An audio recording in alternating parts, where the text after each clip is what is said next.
I got my Halloween Horror Nights gear out here, annual pass holder representing, but today we're at a different annual pass holder event, the early premiere of King's Dominion reopening.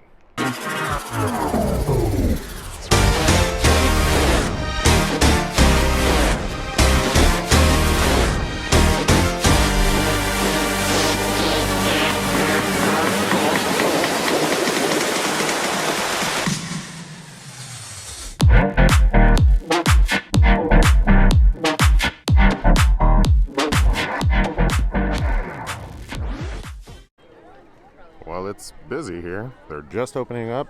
They open at 12 today up till 6 for the pass holder premiere, and the lines are nice and long. All right, guys, we made it into King's Dominion for the first time in a really long time. This is the first time it's ever going to be on the channel. I'm here with Landon and Josh. Monique was going to come, but she wasn't feeling too well. She had a headache, nothing too serious, but she decided to stay at home. But before we get into the video, guys, I want to remind you, we are on our mission to get past 1,000 subscribers. So if you like the content, make sure to give it a thumbs up and subscribe. Every subscription goes a really long way and is greatly appreciated. But let's enjoy the season pass holder premiere of King's Dominion, the early premiere. Oh man, I forgot how beautiful the entrance is here with their fountains. Oh man, let's check this whole thing out. Let me give you a better view. So check it out. We just entered over there. And then this big old fountain, if you haven't been to King's Dominion, with all the waterworks. And then you can't see it too well because of the trees, but you got the Eiffel Tower right over here. Woo! And it smells great. It smells like funnel cake. Oh, look, you got candy apples. Man, I miss this park.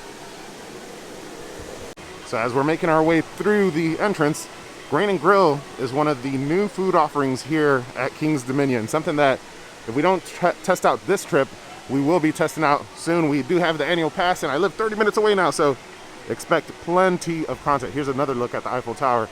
Before we leave, I'm definitely getting to the top over there if it is open so that we get a nice aerial view of everything. So for a pass holder event, there's a lot of pass holders here, so it's actually pretty busy, at least in the entrance area. They just opened like about an hour ago, so I think they're still managing the traffic at the entrance, but it does look like it's pretty busy. A lot busier than I've noticed at Busch Gardens, so I expect that the rides may have a decent wait time, but we'll see. And here we passed by our first ride, the Berserker, but Landon and Josh are gonna ride it. I can't ride these. It does actually do a full rotation, which we'll see in just a second, but these rides get me super nauseous. And here's an angle at the Berserker doing its thing. I think it's just about ready to do its full rotation. Let's see. It's coming. Woo! And it's going. And there it is. Boom, full rotation. And then right next to the Berserker, we have the Dominator. Woo! And we'll probably get on this next. There's a very iconic ride here at the park. You see it from the parking lot. You know, I do gotta say, I'm a sucker for coasters that are well themed, like Universal Studios, but I have a pretty great appreciation for coasters that are just exposed like this, and in certain areas you could like walk under the track and just see the people going through the inversions and whatnot. It's a cool experience just to watch. And we're making our way through Camp Snoopy. This area, I forgot how cool the rides are. You got a little tiny wooden roller coaster over there for the kids. Also a ton of really cool rides that the kids can ride. Look at this little go-kart track. This looks awesome. I actually kind of feel like I wish I could ride it, but I couldn't. Those are way too tiny. But yeah, this area is really well themed. And look at this little coaster. Whee! I could almost jump up and touch the track. This thing reminds me of like a Pterodon Flyer style of little coaster for the kids. Nice and slow and not too high. Alrighty, so just a quick stop. We had to do a quick bathroom break, then we're heading to Dominator. But for those of you guys that are planning to visit the park, it's actually currently this weekend, it's not open. It's only open to pass members. We're here for the premiere event. But it will be opening up next weekend on the 21st officially to the general public. And then I think Soak City is going to be opening up the following weekend. So if you're planning on coming out and you want to be here early, those are going to be the opening weekends. So I think that next weekend is just a regular weekend, but the following weekend is Memorial Day weekend, which is when Soak City opens up. We did a video about all the new things coming to Soak City, so make sure to check that out if you are interested. I'm going to put it down in the description. Soak City has, I think, like 3 new things, if I remember or recollect from the video that we did. Some really cool stuff, so make sure to check out that video. In a second, we're going to go ride our first coaster here at Kings Dominion, which is Dominator in the background. We just had to make a quick stop. We'll be there in just a moment, and I'll let you know how it felt being back at Kings Dominion and doing my first roller coaster. So we couldn't conquer Dominator because there was no lockers around, so Josh and Landon went off. I'm breaking off, and I'm just gonna go explore the park, show you guys what they have, what it looks like now that they've reopened here at Kings Dominion. Looks like we got a little show going on in front of us. Let's check it out. Camp Snoopy over here is amazing for the kids. And you got a little show going on in the background. Oh, look at the kids enjoying. This area here is so well themed. Oh, you got Charlie Brown. Have a great day. Let's head out of the kid area for a bit and check out the rest of the park. All right, now we're heading on out of Snoopy and let's make our way into Safari Village. And we continue our walk. I'm getting a little bit hungry, so eventually we gotta check out one of these restaurants. But I do want to point something out. It is now basically optional to wear a mask. So we've come a long way since 2020 and the pandemic. And now at the parks, it's interesting to see. I mean, we've gotten so used to wearing our masks that when I see people without them, it just kind of catches me off guard. But it's a good sign. Everything's moving in the right direction. Next week, we will be at Universal Studios, and masks are also optional there outdoors. Mandatory in indoor queues, but it's an interesting movement. It's happened pretty quickly too, but let's keep on enjoying the park. Over there in the distance, you can see Intimidator 305, named Intimidator 305 for this particular drop right here, which is 305 feet high. But I don't see any cars running. I wonder if it's not running at the moment. And over here to the right hand side, we have that drop tower in the background, but you also see Backlot Stunt Coaster, which actually used to be the Italian Job, and the ride vehicle was obviously themed to like Mini Coopers like in the movie. But at some point in time, I guess they lost the rights to that movie and they changed the title to Backlot Stunt Coaster. It does look like Anaconda over here right next to the Backlot Stunt Coaster is running, but I don't see anybody on the ride vehicle. Maybe they're just testing it. There are rumors that this ride is going to be replaced at some point. So I hope to get a ride on it before it actually closes forever. We continue to make our way through, and we're going to go ahead and check out Intimidator 305 really quick. We're not going to ride it, but I just want to see how the lines are. Are they really packed? And just get a closer view at the roller coaster that I haven't ridden in a really long time. Over here is a little bit about the person that this roller coaster is themed after, which is Dale Earnhardt, and it tells you a little bit about him. He was more than just a winner and burnt tires. This guy had 76 career wins. That's crazy. But a little history about Dale Earnhardt. Here's the lift hill. Look how quickly this ride climbs this 305-foot lift hill. That is only second to what comes after, which is the 305-foot drop, which is very likely, if you've never ridden it, to make you pass out or at least have a moment of blacking out, which happens to me almost every single time. I think we might be riding this because there is a locker room behind me. Look at that. Woo! This is a really quick ride. Look at that. Oh man. One thing about Kings Dominion is its roller coasters are definitely impressive. They have a good selection of coasters here at the park.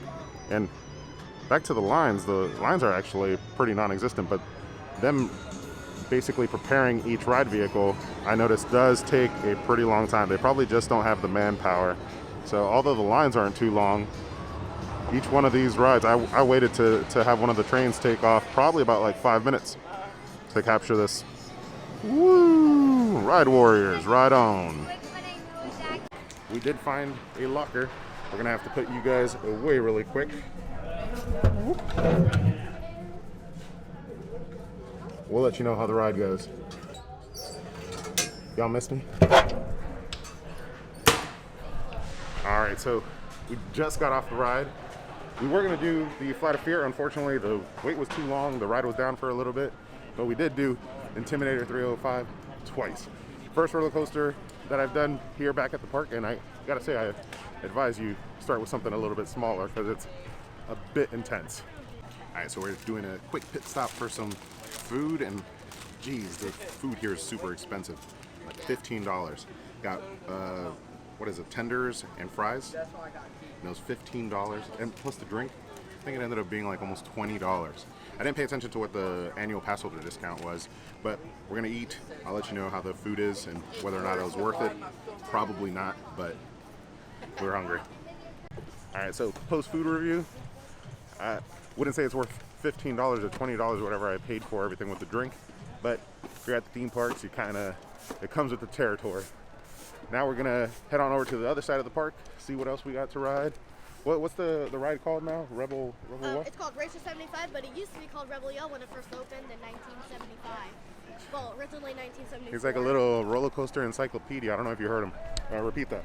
So, the original name of Racer 75 was actually Rebel Yell when it opened in 1974, because it actually opened 1 year before the actual park opened. And then in 2018... Alright, you're saying too much now, alright? I asked him one question. Just one question. Alright, let's go enjoy the park. Okay, fine.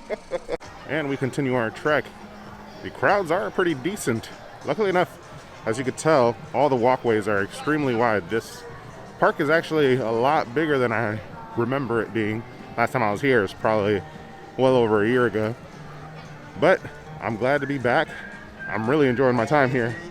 And the roller coasters are crazy. Oh look, it looks like the drop tower is going up in the distance. Not sure if you can see that. It might be blown out, but we're gonna go check out some more roller coasters now. Look at this. 5 seconds. Nope, there's tons of timbers. Alright, to give you a little point of reference of how big this park is, that was the entrance, if you could see the Eiffel Tower there in the distance, and we're pretty far away from it.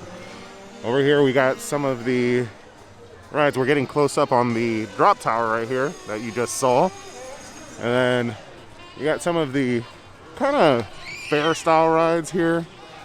You got a Ferris wheel ahead of us, but there is Twisted Timber in the distance, which is a steel and wood roller coaster, which is where we're headed. And we took a quick detour here to the entrance of Soak City Water Park, which, like I said earlier, is not open at the moment, but will be open in the next 2 weeks for Memorial Day weekend. Is their grand reopening. So if you want to go, make sure to do your reservations, because right now everything is by reservation. But let's take a look. Let's walk down this way, see if we can get a quick look. I know that it's blocked off, but maybe we could get a quick look at the water park. And like I said, Soak City is currently closed, so as you can see, it's fenced off. But you can see it's all getting set up. It looks like the lazy river still hasn't been filled. And we got a bit of a map here. This area over here is Soak City. Have they updated the... You got over here...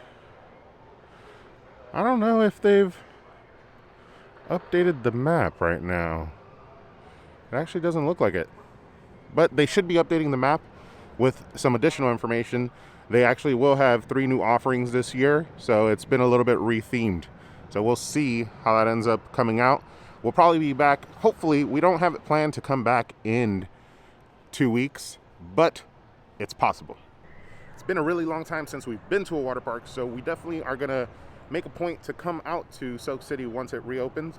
But at the moment, we don't have any plans. We're going to Florida, and in 3-4 days, And we may be hitting up either Volcano Bay, Discovery Cove, one of those parks. So stay tuned for the content. Make sure to like it. Click that little bell icon to be notified whenever I put out a new video. I'm gonna try to put them out while I'm on the trip. But let's keep on enjoying our day here at King's Dominion. While we continue our walk around King's Dominion, I do want to point a couple things out and kind of acknowledge the employees here, because it does look like they are a little overwhelmed and understaffed for a lot of rides, but so far they've been doing a really good job. Some of the rides have gone down and are taking a little bit longer to be loaded, but understandable. This park was closed for well over a year and is now reopening to the public slowly, and hopefully they're able to get more employees in here, start staffing it up a little bit more so that they can manage the larger crowds. But employees here, if you're watching, I just want to say we appreciate you and thank you for everything that you've done to make today's video a great one. And there is Twisted Timber, a wooden steel roller coaster mix hybrid with some inversions. Very nice. Over here we have one of the cool and unique offerings here at the park, which is kind of like a bungee jumping ride. But I do believe that it is an additional expense that you have to swing for that. I think it's like 15-20 bucks. But you basically get put into a harness and get launched down from this point over here. Whoop. And white balance, auto white balance, there you go. This right here during their haunt event is actually one of their scare zones. And right here we have another one of their unique offerings, which is the Grand Prix Raceway. A little loud, hope you can hear me, but super fun. A little bit faster than what you would think you could ride here at a park, but not too fast. When we're looking over here, it looks like we have a few of the more food locations, some more games, and then our water rides over there in the distance. I'm actually pretty surprised that the water rides are open this early, or maybe they're just testing them out, because Shenandoah, whoa, I forget what it's called, but the Whitewater Canyon, there we go, is a pretty wet ride. You'd get, and it's pretty cold out right now. It's not super cold, but if you're wet, I promise you it won't be comfortable. Darn, the Eiffel Tower is actually closed. I was hoping to end this video with a nice aerial view of the park from the top of the Eiffel Tower, but unfortunately, as you can see behind me, it's currently closed and they're not letting anybody up the elevator. But guys, thank you so much for tuning in. Please note that we didn't get to do everything today. Actually, we did very little. I hope you guys still enjoyed your tour of the park here with me. I had a great time. It was a bit overwhelming. It's been a really long time since I've been to the park, so I'm refamiliarizing myself with getting around and all that stuff. But we do have an annual pass, live 30 minutes away, so expect plenty more content, plenty more coverage here at King's Dominion. I really do appreciate you guys tuning in to check out the channel. If this is your first time here, make sure to subscribe, click that little bell icon, like this video if you enjoyed it.